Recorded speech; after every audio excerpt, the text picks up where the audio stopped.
কি থামা। আমার জন্য একটু পরোটা ডাল কর দিনি। রাত করে পরোটা ডাল খাবা? হ্যাঁ, ভালো তো লাগবে না। আচ্ছা ঠিক আছে, এখনই করে দিচ্ছি। হ্যাঁ, চাপ ডাল করার জন্য আমি মসুর ডাল নিয়ে নিয়েছি। তো মসুর ডালটাকে সুন্দরভাবে ধুয়ে নিব।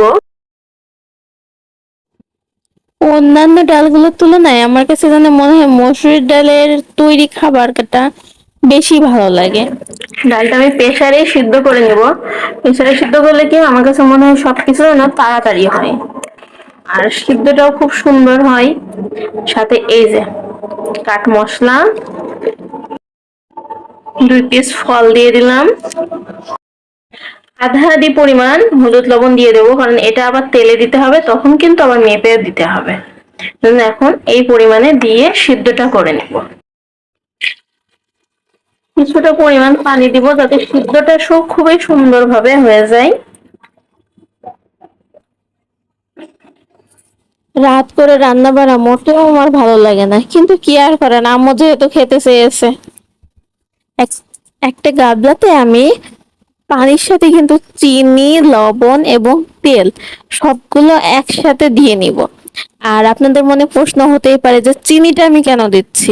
চিনিটা দেওয়ার একটাই কারণ, পরোটা হোক রুটি হোক যাই হোক এটা তো খামিরের করা না, এই জন্য এটা শক্ত হয়ে যায়। চিনিটা দিলে কিন্তু অনেকটা নরম সফট হয়ে থাকে এবং খেতেও অনেক টেস্টি লাগে। চিনি, লবণ আর তেল, পানি, 4টা জিনিস কিন্তু একসাথে খুব সুন্দরভাবে আমি ঘপ ঘপ করে আটাটা ঢেলে দিয়েই কিন্তু আটাটা ময়ান করে নিব। আটাটা খুব সুন্দরভাবে ছানা হয়ে গেল। এগুলোকে আমি ঢেকে রেখে, আমার ডালটা খুবই সুন্দরভাবে সিদ্ধ হয়ে গেছে, একদম গলে গলে গেছে ডালটা। ডালটা তেলে দেওয়ার জন্য কিন্তু আমি কুচি কুচি করে ঠিক এতগুলা রসুন আর এতগুলা পেঁয়াজ কেটে রাখছি।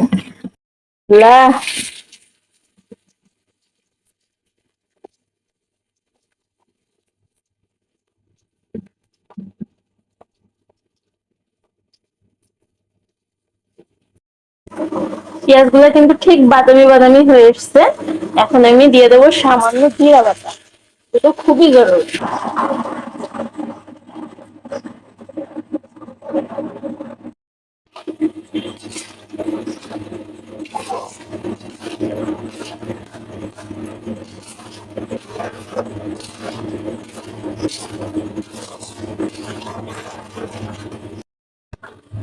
হয়ে গিয়েছে আমার পরোটা বানানো। তা আমি 3 রকমের পরোটা বানিয়েছি। এই যে এটা হলো 4 কোনা, তারপরে আছে এখানে গোল পরোটা, আর আছে 3 কোনা পরোটা। কার কোনটা পছন্দ অবশ্যই কিন্তু জানাবেন। লুচি হোক বা পরোটা, অবশ্যই কিন্তু এরকম সুন্দরভাবে ফুলকো ফুলকো হতে হবে। আর ফুলকো ফুলকো হইলে প্রত্যেকটারই কিন্তু নরম হয় এবং খেতেও খুবই মজা লাগে।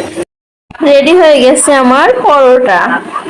এরকম পরোটার সাথে যদি রাত্রি এইরকম সুন্দর ডাল পাওয়া যায়, তাহলে রাতের খাবারটা একদম জাস্ট জমে যাবে। এখান থেকে একটু নিয়ে আম্মুকে দিই। মা, এবার বলো তো কেমন লাগছে? ভালোই তো লাগবে। ভালো হয়েছে?